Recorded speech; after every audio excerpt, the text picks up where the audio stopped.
Assalamualaikum warahmatullahi wabarakatuh. Perkenalkan, nama saya Haifati Ulia, NIM 180227174, mata kuliah Perlindungan Anak, Fakultas Ilmu Pendidikan Universitas Negeri Padang.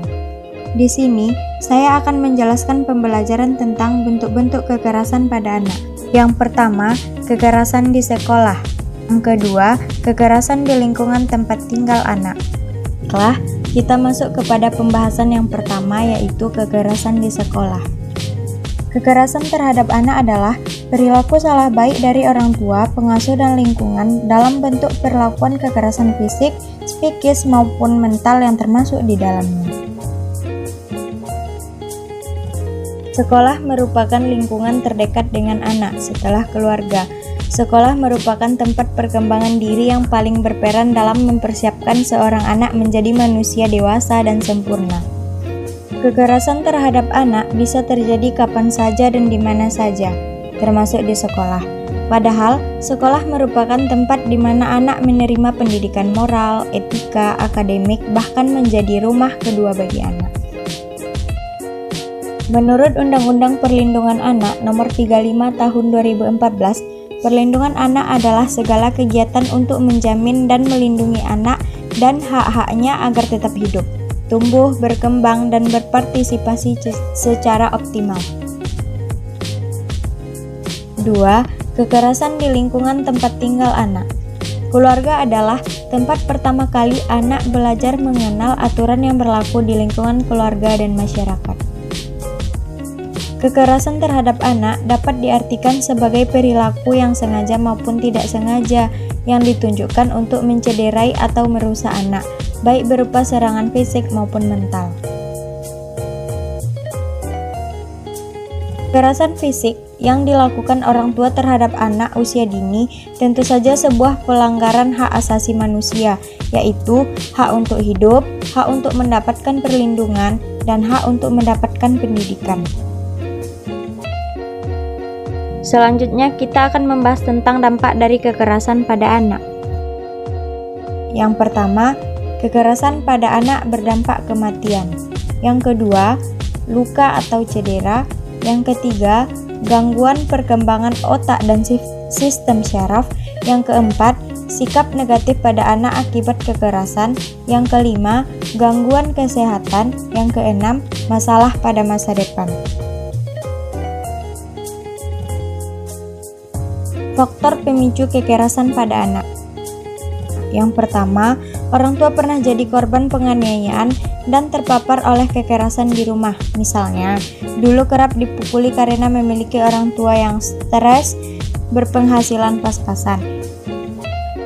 Yang kedua, anak yang prematur, anak yang retardasi mental, anak yang cacat fisik, anak yang suka menangis, yang terlalu banyak menuntut namun tak menghasilkan apa-apa. Selanjutnya, pencegahan tindak kekerasan terhadap anak. Pencegahan tindak kekerasan terhadap anak merupakan upaya yang harus dilakukan oleh semua pihak, baik negara, pemerintah, masyarakat, keluarga, maupun anak itu sendiri. Menurut Undang-Undang Nomor 35 Tahun 2014 tentang penghapusan kekerasan dalam rumah tangga, Pasal 15 menyatakan bahwa setiap orang yang mendengar, melihat, atau mengetahui terjadinya tindak kekerasan dalam rumah tangga wajib melakukan upaya-upaya sesuai dengan batas kemampuan anak. Yang pertama, mencegah berlangsungnya tindak pidana. Yang kedua, memberikan perlindungan kepada korban. Yang ketiga, memberikan pertolongan darurat. Yang keempat, membantu proses pengajuan permohonan penetapan perlindungan. 5. Kiat mencegah kekerasan pada anak.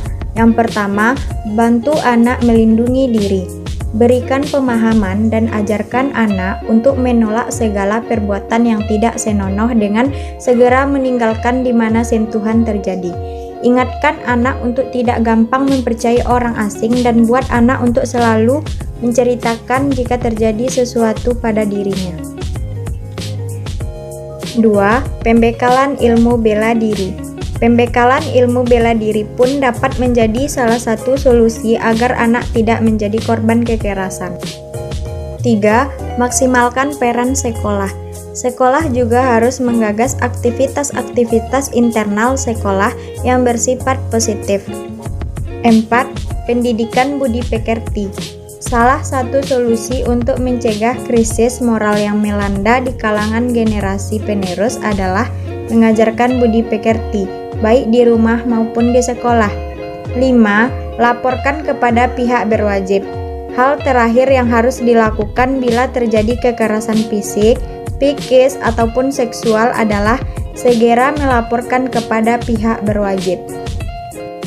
3087 kasus kekerasan anak terjadi selama pandemi COVID-19.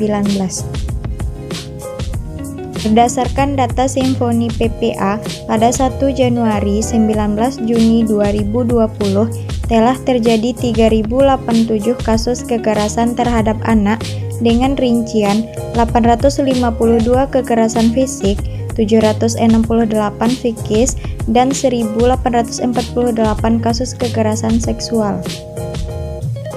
Angka ini tergolong tinggi, oleh karena itu, dalam menghadapi new normal, kita harus pastikan angka ini tidak bertambah lagi dengan upaya pencegahan yang mengacu pada protokol penanganan anak korban kekerasan dalam situasi pandemi COVID-19. Masa pandemi COVID-19, kasus kekerasan terhadap anak di bawah umur mengalami peningkatan tajam. Berbagai faktor dianggap menjadi pemicu.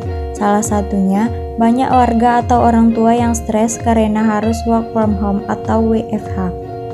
Jadi, di masa pandemi ini bukannya menurun malah meningkat kekerasan terhadap anak. Faktor pemicu bisa dari stres, misalkan orang tua berada di rumah sehingga dia bosan atau apa pemicu emosi untuk stres. Faktor kedua sebetulnya ekonomi, masih faktor pemicu terjadinya kekerasan terhadap anak. Lalu, pola asuh juga memicu. Salah satu penyebab terjadinya kekerasan terhadap anak yaitu anak mengalami kesulitan belajar jarak jauh secara daring atau online. Menurut keterangan KPAI, anak mendapatkan beberapa pukulan diantaranya menggunakan gagang sapu saat belajar online hingga meninggal dunia. KPAI menyatakan sangat prihatin atas perbuatan kedua orang tua korban yang justru membawa jenazah korban dengan kardus ke lebak dan dimakamkan sendiri secara diam-diam di TPU. Kesimpulan dari video pembelajaran tentang bentuk-bentuk kekerasan terhadap anak. Kekerasan terhadap anak adalah segala tindakan baik yang disengaja maupun tidak disengaja yang dapat merusak anak baik berupa serangan fisik, mental, sosial, ekonomi, maupun seksual yang melanggar hak asasi manusia. Adapun cara yang dapat dilakukan untuk menanggulangi kekerasan terhadap anak yaitu pendidikan dan pengetahuan orang tua yang cukup, keluarga yang hangat dan demokratis, adanya komunikasi yang efektif, dan mengintegrasikan isu mengenai hak anak ke dalam peraturan perundang-undangan. Sekian video pembelajaran dari saya. Kalau ada salah mohon dimaafkan. Wassalamualaikum warahmatullahi wabarakatuh.